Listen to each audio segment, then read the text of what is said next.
Olá, pessoal, tudo bem com vocês? Estamos aqui mais uma vez para tratarmos a respeito das questões de OAB. Vamos tratar aqui sobre as questões de primeira fase do exame da OAB, o exame unificado da banca FGV, que é a banca que organiza os exames da OAB.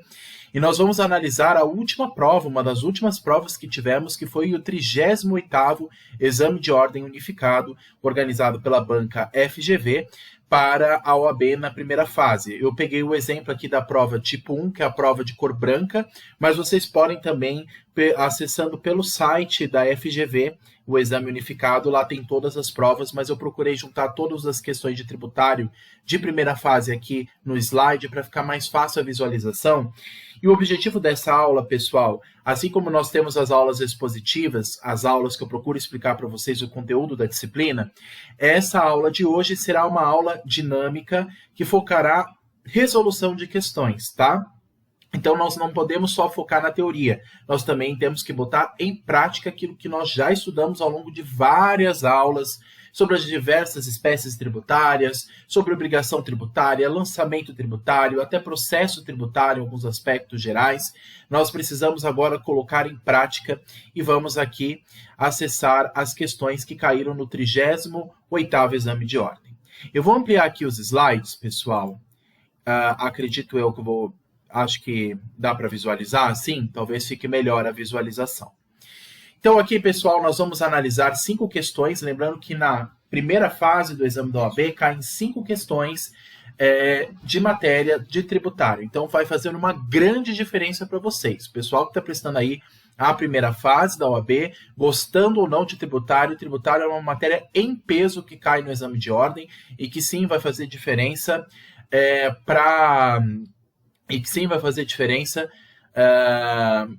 para ser aprovado aí já para a segunda fase. Então vamos focar aqui nas questões de primeira fase, para que depois de treinado muito bem essas questões, a gente possa discorrer sobre as questões de segunda fase, que já envolve mais o processo tributário também, na elaboração de peças. Tudo bem? Vamos lá para a nossa primeira questão, que é a questão de número 26, aí da prova branca do 38º Exame de Ordem. Eu vou ler com vocês a questão e as suas alternativas, e logo em seguida vamos ver qual que é a resposta certa. Vamos lá? Primeira questão aqui de número 26 da prova branca. Diz o seguinte: a sociedade empresária ABC Limitada adquiriu no exterior um lote de 10.000 unidades de um determinado perfume francês. Antes da chegada das mercadorias ao porto, foi publicado no Diário Oficial da União, no dia 20 de abril de 2023, um decreto editado pelo Poder Executivo Federal, majorando, o que significa isso? Aumentando imediatamente a alíquota do imposto sobre a importação de perfume de 20% para 30%, prevendo expressamente sua vigência e produção de efeitos a partir da data de sua publicação. No dia 30 de abril de 2023, as mercadorias finalmente chegaram ao porto no Brasil, devendo agora a empresa realizar o desembaraço aduaneiro. Nós já analisamos sobre isso na nossa aula de imposto de importação. Preocupada com a possibilidade do prejuízo decorrente do aumento inesperado do custo de mercadoria devido à elevação do imposto de importação, a sociedade empresária procura você, como advogado ou advogada, indagando sobre a validade desse decreto. Será que esse decreto é legal ou ele é ilegal, inconstitucional? O que nós podemos dizer sobre isso? Diante desse cenário, analise as alternativas.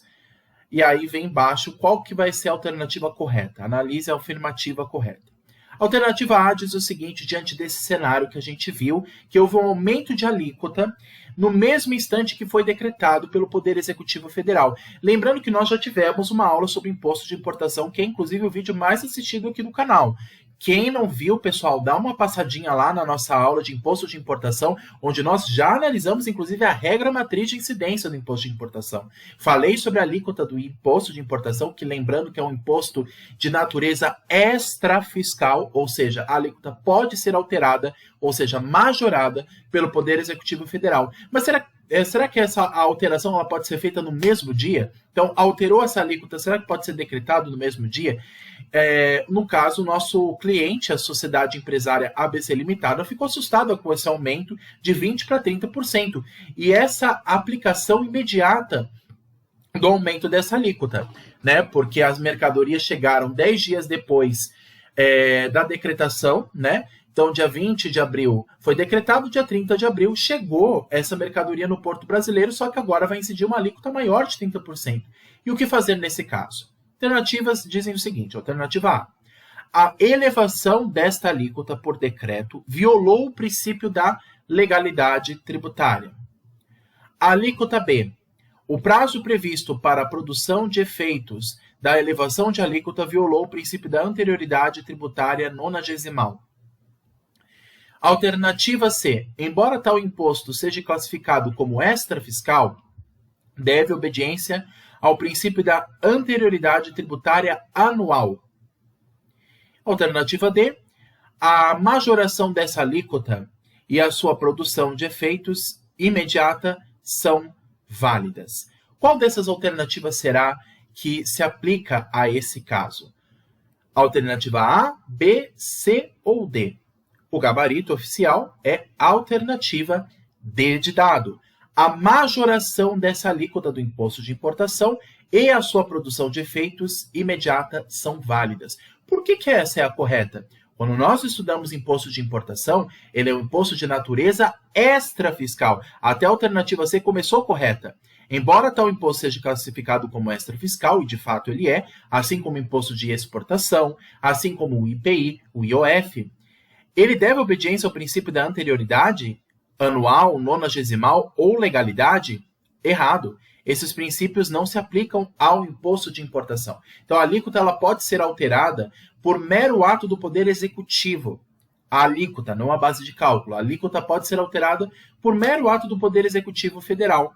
E ela pode ter, inclusive, efeito imediato. Mas por que pode ter essa possibilidade? Porque é previsto na Constituição, em virtude da natureza do imposto de importação, que regula as atividades aduaneiras, que regula as atividades essas atividades, né, no caso de importação, que tem como referência a moeda estrangeira, a volatilidade do mercado estrangeiro. Às vezes o produto pode estar tantos dólares, mas o dólar pode estar mais, pode estar menos. Existe uma volatilidade no setor econômico. Às vezes o dólar pode estar mais alto ou mais baixo, às vezes pode ter uma alteração no produto. Então, como o mercado ele tem essa volatilidade, essa dinâmica, o imposto, a natureza do imposto de importação, também precisa ter uma dinâmica que acompanhe essa mudança na área de importação e exportação.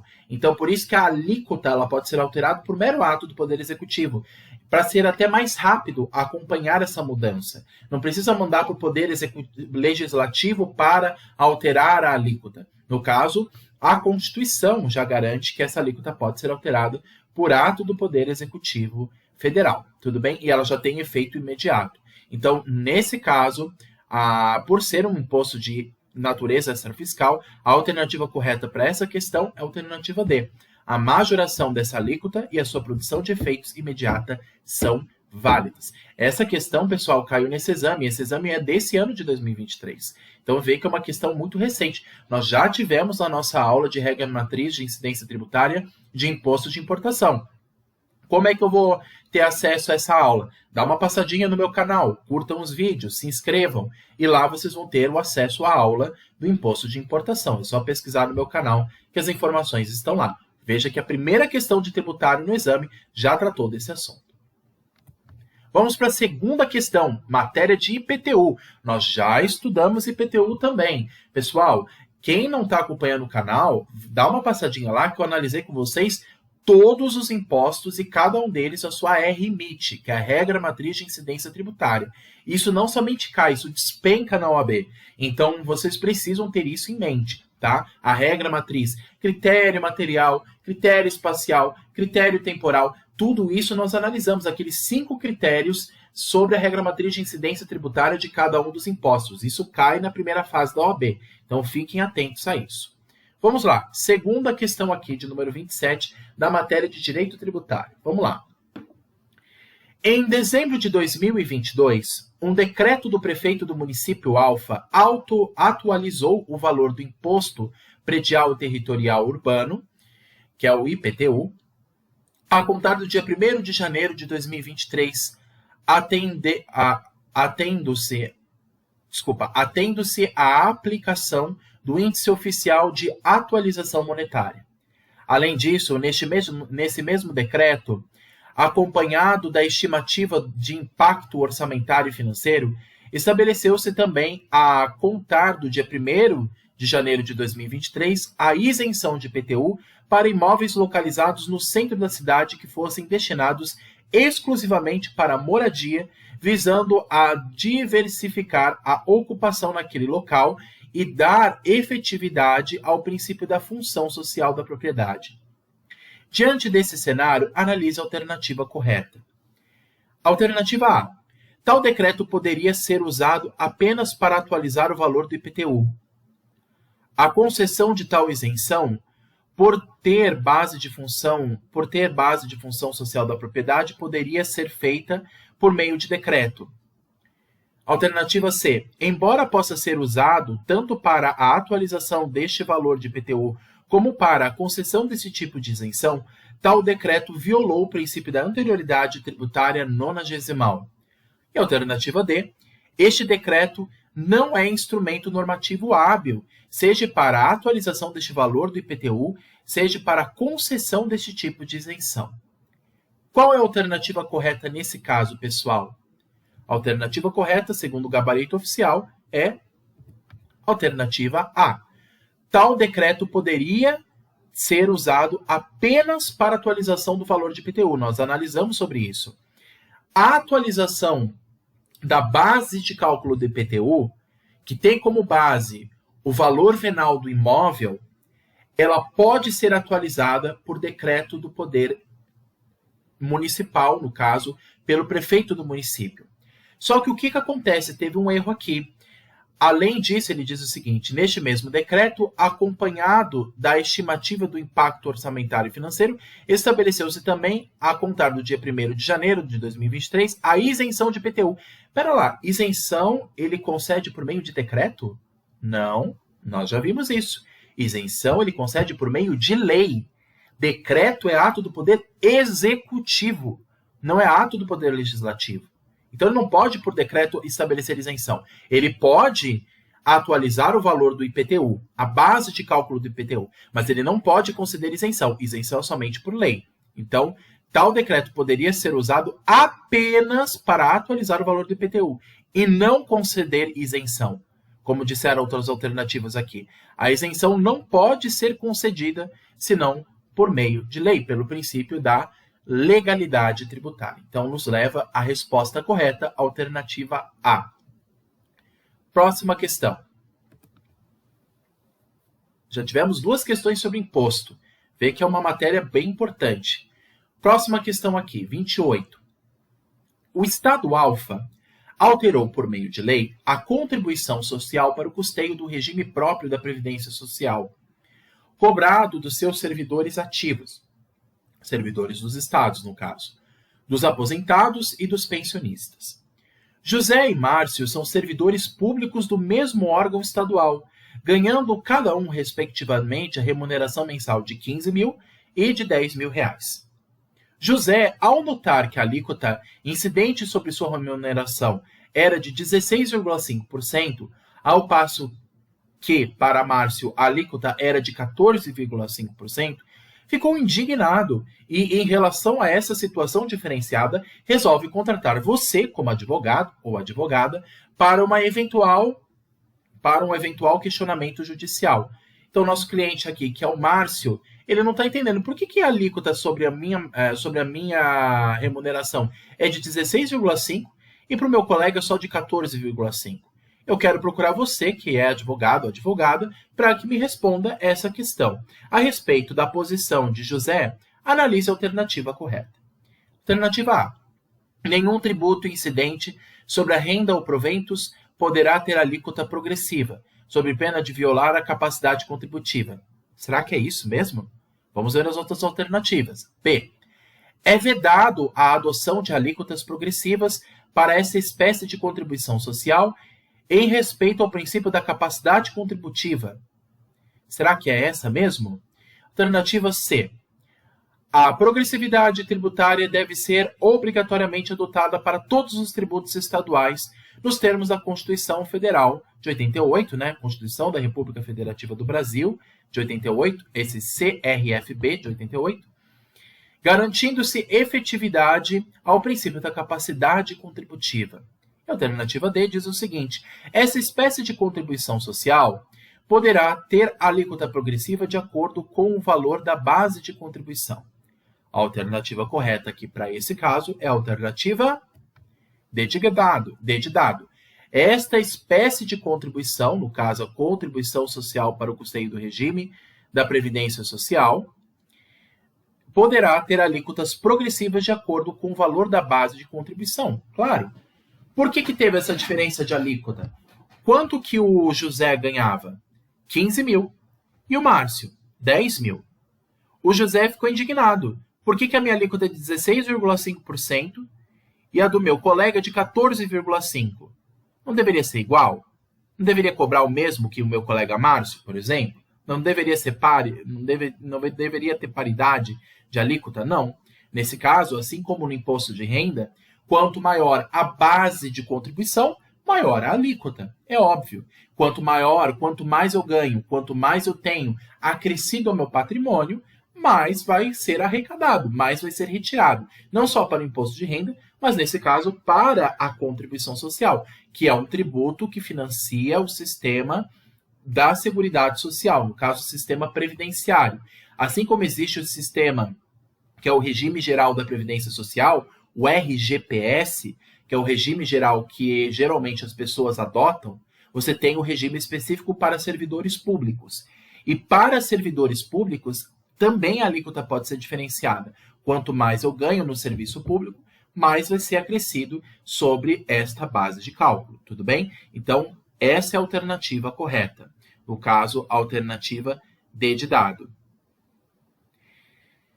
Para esse tipo de contribuição específica. Por isso que a alternativa C, por exemplo, está errada. A progressividade tributária deve ser obrigatoriamente adotada para todos os tributos estaduais? Errado. Nem todos os tributos estaduais adotam a alíquota progressiva. E outra, contribuição social é tributo estadual? Não, é tributo federal. Mas, claro, quem arrecada nesse caso é o Estado, porque são servidores públicos de uma autarquia do Estado, de um órgão do Estado. Então, eles vão contribuir para o Estado. Mas as contribuições são de competência, claro, depende nesse caso, ela é estadual, por conta que são servidores do Estado, né? Estão servindo ao serviço público do Estado. Mas para todos os tributos federais, dizer que é obrigatória a progressividade, não. Nem todos os tributos federais têm essa característica, estaduais, né? Tem essa característica, nem os federais também. Depende da natureza de cada tributo. Então, a alternativa correta aqui é a D de dado. Próxima questão. Questão 29. Vamos lá. O governador do estado Alfa, diante da grande quantidade de bicicletas elétricas circulando em seu território e visando aumentar a arrecadação, oficiou a sua Secretaria da Fazenda para adotar alguma forma de cobrança quanto a tais veículos. Esta, por sua vez, orientou os seus fiscais a cobrar o Imposto sobre a Propriedade de Veículos Automotores, IPVA, que nós sabemos que é estadual, aplicando a incidência deste imposto, por analogia, a bicicletas elétricas, ainda que não classificadas como veículos automotores propriamente ditos pela legislação de trânsito pertinente. O Sindicato dos Lojistas do setor, ou a consulta você, advogado ou advogada, a respeito desta incidência. Diante desse cenário, analise a alternativa correta. Já percebemos uma coisa muito estranha aqui. Espera lá, IPVA eu sei que é estadual e aplica sobre veículos automotores, carros, motos, ônibus, caminhões, tudo bem. Mas bicicleta elétrica? Você aplica um tributo por analogia? Não é por meio de lei? Então, por analogia, você aplica o IPVA? Tem coisa estranha aqui. Vamos ver as questões, o que elas dizem. Alternativa A. É válida a exigência deste imposto, uma vez que as bicicletas elétricas se enquadram no conceito de veículo automotor por analogia? Será? Alternativa B. Está dentro da competência estadual a tributação sobre a propriedade de bicicletas elétricas? Alternativa C. Tal tributação, por analogia, envolvendo bicicletas elétricas, é vedada no ordenamento jurídico nacional? Existe alguma vedação, será? E alternativa D. A exigência deste imposto sobre bicicletas elétricas dependeria de edição de um decreto, cuja competência é privativa do governador. Qual que é a alternativa correta? A alternativa C de casa. Tal tributação, por analogia, envolvendo bicicletas elétricas, é vedado no ordenamento jurídico nacional. Sim, é essa a alternativa. Por quê? Eu esqueci de falar para vocês, a gente não prestou atenção nesse nome, né? Por analogia. Não pode haver tributação por analogia. Tem que ver previsão de lei. Não há tributação sem lei anterior que a defina. Princípio da legalidade tributária, princípio básico do direito tributário. Eu não posso tributar qualquer imposto que seja, qualquer tributo que seja, por analogia. Não é por analogia, isso é vedado pelo ordenamento jurídico nacional, pela Constituição Federal. Então, por analogia, o governador do estado Alfa, nesse caso, não poderia ter aplicado o IPVA para bicicletas elétricas. Se ele quisesse tributar sobre bicicletas elétricas, ele deveria ter legislado, mandado para a Assembleia Legislativa, o órgão legislativo do estado, para tratar desse assunto. Mas como não aconteceu, como foi apenas por decreto, então esse decreto é ilegal e inconstitucional. Portanto, essa tributação é indevida. Alternativa C de casa para a questão 29. Questão 30, maior questão aqui de tributário. Última questão aqui, alternativa, né, de alternativas aqui, da primeira fase de direito tributário do 38º Exame de Ordem Unificado, a prova branca, tipo 1. Vamos lá. O pequeno município Alfa, situado no interior do estado Beta, enfrenta grave problema de abastecimento de água potável, pois não há fornecimento de água encanada para determinada região da cidade, por dificuldades técnicas. Visando a resolução para a questão justamente para a iniciativa privada, o município Alfa pretende, mediante licitação, contratar objeto que envolva inovação tecnológica ou técnica, sendo imprevisível a adoção de solução disponível no mercado. Acho que aqui, pessoal, desculpa, eu gostaria de fazer um adendo aqui, pessoal. Acho que eu peguei uma questão de... Eu peguei aqui uma questão de direito administrativo, pessoal. Gostaria de fazer uma correção aqui, pedido de desculpas. Essa questão aqui de direito administrativo. Não é uma questão de direito tributário. Mas a alternativa correta aqui é a alternativa D de dado. Mas aqui ele fala sobre a lei de licitações, matéria de direito administrativo. Peço desculpas aqui, que eu acho que na hora que eu fui colar as questões, eu coloquei uma aqui de direito administrativo, também da mesma prova. Mas as questões de tributário que eu queria comentar eram essas que eu falei para vocês até a 29. Tudo bem? Desculpa, pessoal, por esse erro técnico, mas quem tiver interesse nessa questão, essa é a alternativa correta. Pessoal, fico à disposição de vocês no que for necessário. Curtam, compartilhem os vídeos, se inscrevam no canal e fico à disposição de esclarecer as demais dúvidas que surgirem. Por favor, passem aqui a dúvida de vocês. Estou à disposição. Querem colocar a dúvida de vocês? Coloquem aqui no canal, aqui embaixo nos comentários, e eu respondo vocês conforme a disponibilidade. Tudo bem? Um abraço a todos e bons estudos. Tudo de bom.